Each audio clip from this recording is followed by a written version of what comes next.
Jawa itu Melayu. Banjar juga disebut Melayu. Aceh pun Melayu, Pak. Allah orang Jawa kalau kita kata dia Melayu kan. Sebenarnya dia itu Melayu. Mereka menolak konsep Indonesia itu.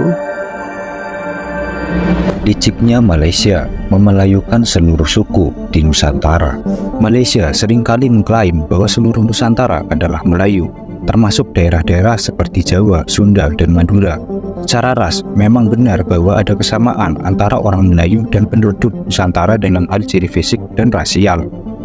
Namun, ada alasan lebih mendalam mengapa Malaysia terus mengklaim bahwa seluruh Nusantara adalah Melayu. Klaim ini bukan hanya sekedar masalah ras, tapi juga berkaitan dengan pengakuan terhadap kebudayaan. Dengan argumen kita sama-sama Melayu, Malaysia berpotensi mengklaim berbagai warisan budaya Indonesia. Misalnya, mereka bisa saja menyebut Candi Borobudur sebagai karya orang-orang Melayu, atau mengklaim Riok Ponorogo serta tradisi-tradisi lainnya sebagai bagian dari kebudayaan Melayu. Ini tentu saja menjadi masalah sensitif, karena klaim tersebut bisa mengubah cara pandang terhadap kebudayaan dan warisan yang ada di Indonesia. Di video berikut, kita akan melihat orang Malaysia yang menganggap bahwa suku-suku di Indonesia adalah bagian dari Melayu. Tapi Jawa dia tak buat Melayu. Kan? Allah orang Jawa kalau kita kata dia Melayu kan. Sebenarnya dia tu Melayu. Dia ada daripada campak, kita tahu cerita, tapi dia tak nak mengaku. Kenapa? Kerana sistem pendidikan mereka begitu di sana. Kita tidak salahkan mereka, tapi sebagai pengkaji kita tahu apa yang benar. Jadi daripada sini, kenapa Jawa itu tidak ditulis dalam peta di sini? Kerana Jawa itu telah dibuka oleh satu guru ataupun pengembara disebut dalam buku-buku catatan orientalis lah.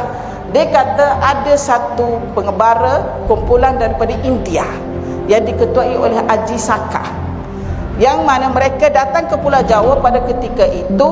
Pulau Jawa itu macam tempat jin bertendang lah, tak ada orang. Jadi waktu kita dapati di Pulau Jawa itu, ya, pada sebelum itu, pada awalnya adalah beragama Hindu. Nah, Jawa itu kita kira Melayu. Jawa itu Melayu. Jawa itu dikira Melayu. Bugis itu Melayu. Banjar juga disebut Melayu. Minangkabau memang Melayu. Aceh pun Melayu, Pak. Bugis jadi Melayu, Banjar jadi Melayu, Aceh jadi Melayu. Mereka menolak konsep Indonesia itu, yang membuat suku-suku di sini setara dengan satu wadah Indonesia. Tapi mereka sendiri akhirnya kebingungan. Aceh dia tarik dimelayukan, artinya Aceh dimelayukan apa? Hilang keacehannya. Jawa dimelayukan, hilang Jawaan. Gitu. Kita kan enggak Indonesia ini. Jadi mereka ini benar-benar bingung dengan konsep mereka sendiri, dan itu karena tidak mau keluar dari kategori-kategori yang dibuat oleh penjajahnya. Dan ini menjadi lucu, pernyataan dari Profesor Ahmad Muaidi yang sama, bahwa dia katakan Ini orang yang mempunyai jiwa yang merdeka walaupun negara terjajah.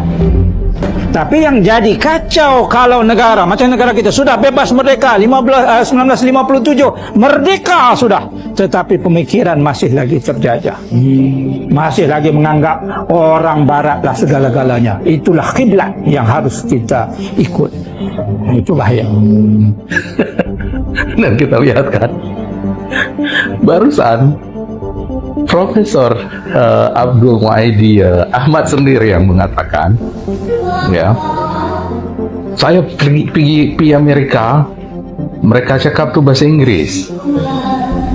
Nggak ada yang bilang bahasa Amerika. Siapa Australia tuh cakap Inggris. Tak ada bilang Malaysia. Di sini dia katakan, kita jangan terjebak dalam kategori-kategori yang dibuat oleh orang putih. Jangan menganggap itu barat kiblat. Akhirnya jadi rancu sendiri. Itulah akibat orang-orang yang takut mengambil resiko, takut keluar dari zona nyamannya, lebih memilih pohon okulasi daripada membongkar akar pohon yang lama dan menanam biji hingga tumbuh kuat dengan sabar.